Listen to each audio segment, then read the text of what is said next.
Neve Campbell announced a few days ago that she wasn't returning for the sixth installment in the Scream film series, and I was happy. And make no mistake, I wasn't glad because I'm one of these new fans, and I say that in quotations, who wants to get rid of the original trio for boring replacements. I was happy because Neve is an amazing actress who was given an extended cameo in Scream 5, or as I like to call it, B Team Scream, and I thought she deserved better than that. But as I sat here and thought about it, I realized her not being there means a lot more than just the end of an era or history repeating itself, as I found this situation very similar to the poor treatment of Danielle Harris during early production of the sixth Halloween film. This is the final nail in the coffin for the Scream series officially being dead, and I'm going to show you that a lot of people are typing without thought. In announcing that she wasn't coming back, Neve also said, "As a woman, I have had to work extremely hard in my career to establish my value, especially when it comes to Scream. I felt the offer that was presented to me did not equate to the value I have brought to the franchise."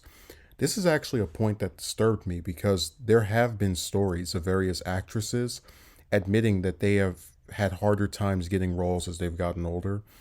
And as actors get older and make more appearances in the same series, you would think that they would get paid more as a sign of appreciation with regard to how much of their life they have put into this particular franchise. Disregarding age, it should be noted that Neve is far from the first actress to discuss being paid less than what she was owed. Kirsten Dunst, for example, complained about the pay disparity between her and Spider-Man co-star Tobey Maguire.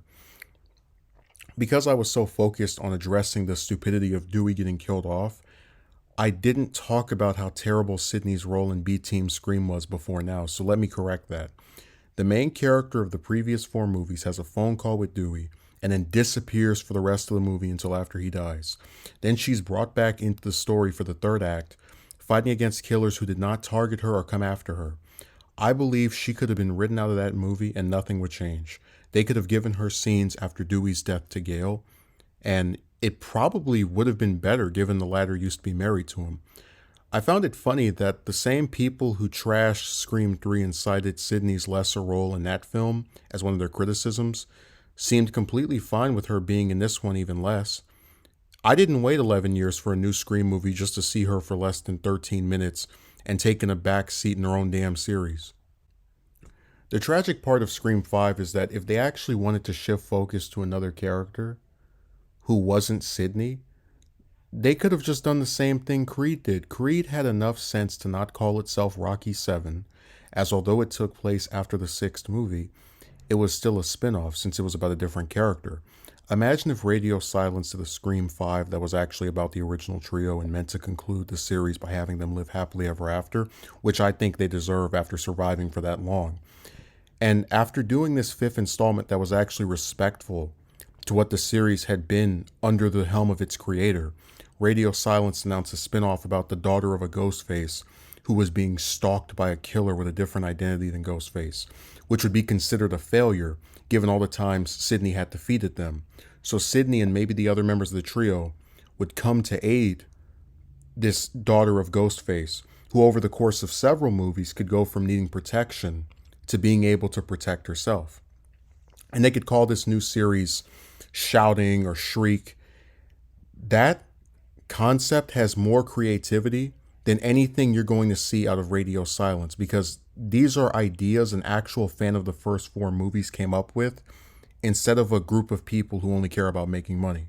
Ethan writes, "This is for the best. People need to be okay with the fact that she won't be in future Scream movies. And if they aren't and are going to say they aren't canon, then they aren't real Scream fans. Also, we got some Ambers and Richies in this comment section." Imagine if during my Dewey video, I said that people who were okay with his death or liked the fifth movie weren't real Scream fans. I guess that's the difference between me and Ethan. I don't try to gatekeep and tell people what makes them a real fan of something, especially when I know that horror movie fans are among the most divisive communities online. Another thing Ethan writes is, "If you won't watch it just because she's not in it, then you're not a real Scream fan. The whole franchise shouldn't ride on one character." The whole franchise shouldn't ride on one character. Well, it doesn't. Scream was about Sidney, Dewey, and Gale. You killed one of them off, barely paid another one to the point where she left, And now we're possibly getting ready to kill the only one you have for this film off as well. The whole franchise shouldn't ride on one character. I mean, how many Friday the 13th have they done without Jason? How many Nightmare on Elm Streets have they done without Freddy? How many Child's Plays have they done without Chucky? How many Texas Chainsaw Massacres have they done without Leatherface? There are plenty of franchises that are riding on one character, but what made Scream different was that it was the only horror movie franchise that was about a small group of protagonists. And when you get rid of them, you also get rid of my interest in seeing any more movies in this series. I'm not going to spend too much more time on these thinking-deprived tweets, but I did want to show a few where people are claiming Sydney's story is done, and one of whom even wrote, "She's just been kept around because of nostalgia." So keeping Sydney around, the main character of the series since it started, is nostalgia. But keeping Ghostface around, the identity of every villain in the series since it started, isn't. I'm really sick of this word because I've seen people in the community of other horror movies use it when someone wants to keep an older character around or bring one back. Like I said, horror series are the only ones where you can try to replace the main character and people cheer it on. Marvel tried to replace Peter Parker with Ben Reilly as Spider-Man and it failed. They also tried to replace Steve Rogers with both Bucky Barnes and Sam Wilson as Captain America, and that title went back to its originator.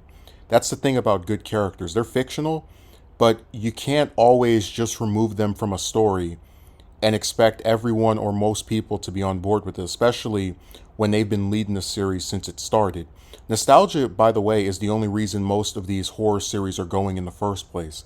Does anyone really believe that B-Team Scream made $140 million because it told this revolutionary story that the likes of which have never been thought of prior? No, that lazy contender for the worst film of 2022 made money because of the Scream branding and the goodwill established from its 4 previous entries. We live in an era where people are just not as creative as they used to be. This was something Christopher Lee commented on later in his career when he noticed how many of the roles offered to him were either Star Wars or Lord of the Rings spin-offs. Radio Silence acquired the Scream IP, the rights to a series that they did not create.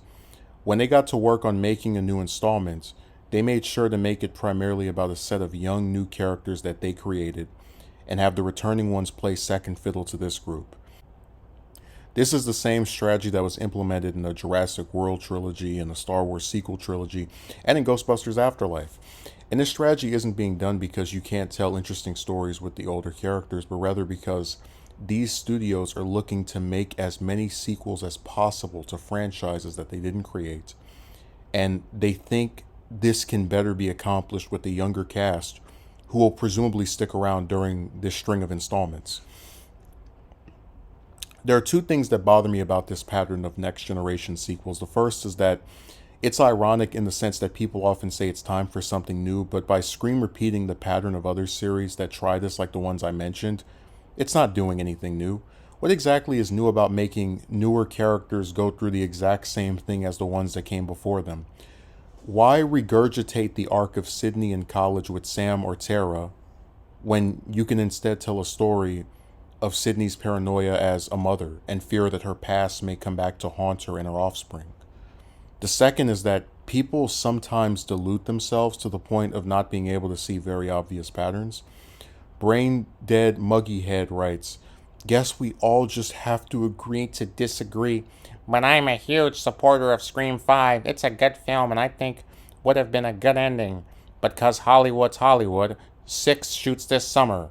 So name me a series where a supposed final installment has a narrative that is primarily about characters introduced in that movie, and the ones who have been there since the beginning are less involved. And how is a movie that breaks up Gale and Dewey, the main romance of the series, barely uses 2 of the 3 leads until the finale, and only after killing one of them off, after having him lose his professional and personal life, a good ending? B-Team Scream was always planned to have sequels, as it was publicly known that people involved were talking about wanting to make another movie before this one had even come out. And a comment like this is one of the dumbest I've seen on this site, because to think that last movie would be a good ending to the series, you would have to hate the main cast of Scream, which makes it all the more jarring that you would even go to see this movie, and be uninformed on the tactics used by next generation sequels to attempt to keep a series going forever. Someone said, and I wish I remembered his channel because I would credit him for this analysis, that there are people who want Star Wars to be about new characters. He pointedly said that since Star Wars has always been about the Skywalkers, if you want it to be about someone else instead of who it's always focused on, maybe you don't actually like Star Wars. When I see people happy or otherwise content with Sydney not coming back for the second B Team Scream, I realize that they don't actually like Scream. Sure, they like the Ghostface mask and identity, but they don't really care about anything or anyone who has played a role in building this series.